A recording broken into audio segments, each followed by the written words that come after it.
अस्सलाम वालेकुम जी वीरां यारां दोस्तों भरावां की हाल चाल है। ठीक हो सब? खैर खैरियत है? की घर बना रहे हो?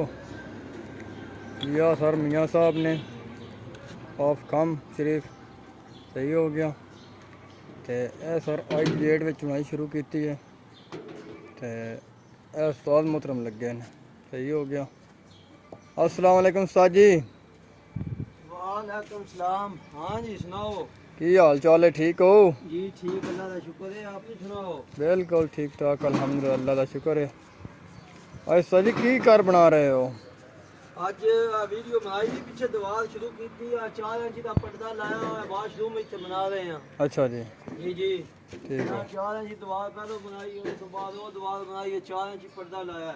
सही हो ਇਹ गया। ਨਾਲ ਵਾਸ਼ਰੂਮ ਬਣਾ ਰਹੇ ਆ ਇੱਥੇ। ਤੇ ਹੁਣ ਸਾਰੀ ਕਿਹੜੀ ਦੀਵਾਰ ਸ਼ੁਰੂ ਕੀਤੀ ਹੈ? ਹੁਣ ਦਰਵਾਜ਼ੇ ਵਾਲੀ ਦੀਵਾਰ ਸ਼ੁਰੂ ਕੀਤੀ ਹੈ, ਇਹਦੇ ਵਿੱਚ ਦਰਵਾਜ਼ਾ ਰੱਖਿਆ ਇੱਥੋਂ ਵੜਨ ਵਾਸਤੇ। ਸਹੀ ਹੋ ਗਿਆ। ਇਹ ਦੀਵਾਰ ਇੱਥੇ ਆ, ਵਾਸ਼ਰੂਮ ਸਾਡਾ ਬਣ ਜਾਏਗਾ, ਉੱਥੇ ਸੀਟ ਫਿੱਟ ਹੋ ਜਾਏਗੀ। ਸਹੀ ਹੋ ਠੀਕ ਗਿਆ। ਹੋ ਗਿਆ।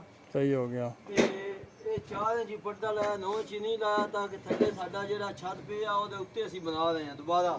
ਠੀਕ ਹੋ ਗਿਆ। ਮੈਂ ਦੀਵਾਰ ਥੱਲੇ ਬੀਮ ਪਾਇਆ ਕਿ ਪਾਇਆ?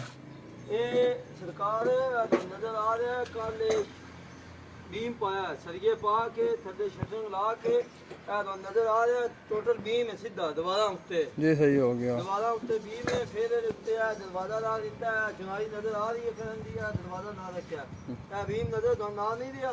जी जी जी आ रहे 4 इंच बीम पाया, दो पासे शटरिंग ला के भी सरिये पा के वो दो दीवारें वो दीवार है। सही हो गया। दो दीवारा उत्ते बीम है। ठीक हो वो गया। भी 4 इंच पड़ता है, अभी 4 इंच पड़ता आ गया। ठीक हो 4 इंच दे के 9 इंच ते दरवाजा अंदर साडा खुले रहा, साइड के अंदर दरवाजा। जी ठीक हो गया। इसके नाल साडी सीट लग जाएगी, शावर लग जाता है, तरतीब इस तरह का बनाया तो उससे एक ही वाशरूम बन जाए। ठीक हो गया जी। जी हाँ।